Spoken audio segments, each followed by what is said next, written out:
The Indian Army is in Bangladesh. Your air force has been destroyed. You are surrounded on all sides.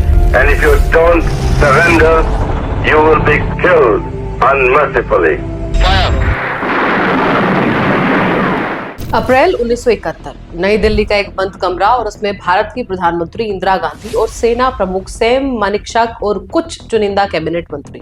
Indira Gandhi एक वाक्य कहती हैं कि हम पूर्वी पाकिस्तान को आजाद कराएंगे। यह सिर्फ युद्ध का फैसला नहीं था, यह अमेरिका, चीन और ब्रिटेन जैसी दुनिया की सबसे बड़ी ताकतों को सीधी चुनौती देने का ऐलान था। नमस्कार, आप देख रहे हैं बियॉन्ड द मैच। मैं हूं आपके साथ तनु शर्मा और आज सबसे पहले आपको विजय दिवस की हार्दिक शुभकामनाएं। आज विजय दिवस है और आज हम जानेंगे 1971 के उस युद्ध की पूरी कहानी जिसने पाकिस्तान को दो टुकड़ों में तोड़ दिया और एक नया देश बांग्लादेश बना दिया। और इसमें एक महिला जो डर से नहीं फैसलों से जानी गई, इतिहास में हिम्मत बनकर पहचानी गई, धमकियों से जो कभी डरी नहीं, वो इंदिरा गांधी थी जो कभी झुकी नहीं। जी हाँ, साल 1947 में भारत आजाद हुआ, लेकिन इसके साथ ही पाकिस्तान भी बना, एक ऐसा देश जो राजनीतिक रूप से तो एक था लेकिन भौगोलिक रूप से दो हिस्सों में बटा हुआ था। पश्चिमी पाकिस्तान और पूर्वी पाकिस्तान दोनों के बीच करीब 2000 किलोमीटर की दूरी थी। पूर्वी पाकिस्तान की आबादी ज्यादा थी, लेकिन सत्ता, सेना और संसाधन पूरी तरह पश्चिमी पाकिस्तान के हाथों में थे। बंगाली लोगों के साथ लगातार भेदभाव होता रहा, उनकी भाषा, संस्कृति और पहचान को दबाया गया। 1948 में उर्दू को जबरन राष्ट्रीय भाषा बना दिया गया और बंगाली भाषा को हाशिए पर डाल दिया। यह अपमान धीरे धीरे विद्रोह की चिंगारी बन गया। 1970 में पाकिस्तान में चुनाव हुए। पूर्वी पाकिस्तान की पार्टी आवामी लीग ने भारी बहुमत हासिल किया। शेख मुजीब उर रहमान पूरे पाकिस्तान के प्रधानमंत्री बनने ही वाले थे, लेकिन पश्चिमी पाकिस्तान को यह फैसला मंजूर नहीं था। चुनाव के नतीजे को नकार दिया गया। नेशनल असेंबली नहीं बुलाई गई, सरकार नहीं बनने दी गई। पूर्वी पाकिस्तान के लोगों को लगा कि उनके वोट, उनकी आवाज, सबका मजाक उड़ाया गया। 25 मार्च 1971 की रात पाकिस्तानी सेना ने ऑपरेशन सर्चलाइट शुरू किया। पूरे पूर्वी पाकिस्तान में नरसंहार मच गया। छात्रों, महिलाओं, बुद्धिजीवियों और आम नागरिकों पर गोली बरसाई गई। गिरफ्तारी से पहले शेख मुजीब उर रहमान ने ऐलान किया कि आज से बांग्लादेश आजाद है।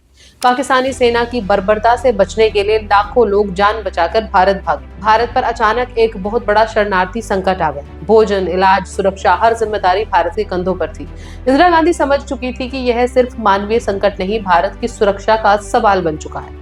अप्रैल 1971 में इंदिरा गांधी ने सेना प्रमुख सैम मानेकशॉ और कैबिनेट मंत्रियों के साथ एक गुप्त बैठक बुलाई। फैसला हुआ कि भारत युद्ध करेगा, लेकिन सही समय पर। तुरंत हमला नहीं किया गया। मानसून, अंतर्राष्ट्रीय दबाव और चीन के खतरे को देखते हुए नवंबर का महीना चुना गया। इस बीच भारत ने मुक्ति वाहिनी को हथियार और प्रशिक्षण देना शुरू किया। दुनिया भर में कूटनीतिक समर्थन जुटाया और अगस्त 1971 में भारत और सोवियत संघ के बीच मैत्री संधि। अब भारत अकेला नहीं, अमेरिका नाराज हो गया। राष्ट्रपति रिचर्ड निक्सन ने धमकी भरा पत्र भेजा। जब इंदिरा गांधी से पूछा गया कि जवाब क्या होगा, तो उन्होंने मुस्कुराकर कहा, 15 दिन का समय दीजिए। 3 दिसंबर 1971 को पाकिस्तान ने खुद भारत पर पहला हमला कर दिया। युद्ध की पूरी जिम्मेदारी पाकिस्तान ने अपने सिर पे ले ली। अब भारत ने तीनों सेनाओं के साथ जवाबी कार्रवाई शुरू की। भारतीय वायुसेना ने पाकिस्तानी एयरबेस तबाह कर दी।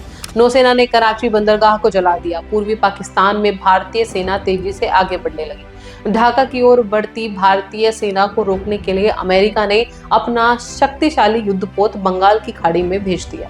ब्रिटेन भी भारत के खिलाफ तैयार था, लेकिन इंदिरा गांधी ने सोवियत संघ से मदद मांगी। रूसी परमाणु पनडुब्बियां भारतीय समर्थन में आखड़ी हुई। परमाणु युद्ध के डर से अमेरिका और ब्रिटेन पीछे हटने पर मजबूर हो गए। अब पाकिस्तान बिल्कुल अकेला था। 14 दिसंबर तक ढाका पूरी तरह घिर चुका था। भारतीय वायुसेना ने गवर्नमेंट हाउस पर हमला किया। पाकिस्तानी प्रशासन की रीढ़ टूट गई। 16 दिसंबर 1971 को पाकिस्तानी जनरल नियाजी ने भारत के सामने बिना शर्त आत्मसमर्पण कर दिया।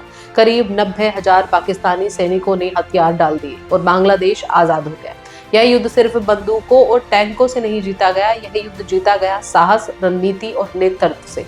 और इतिहास गवाह है कि जब भारत डटा तो इंदिरा गांधी के साथ ही डटा है। अगर इंदिरा गांधी की इमरजेंसी का वो काला अध्याय याद किया जाता है, तो ये भी सच है कि उनके कुछ ऐतिहासिक फैसले जो उन्होंने देश के लिए लिए और सही साबित हुए, उन्हें भी नकारा नहीं जा सकता।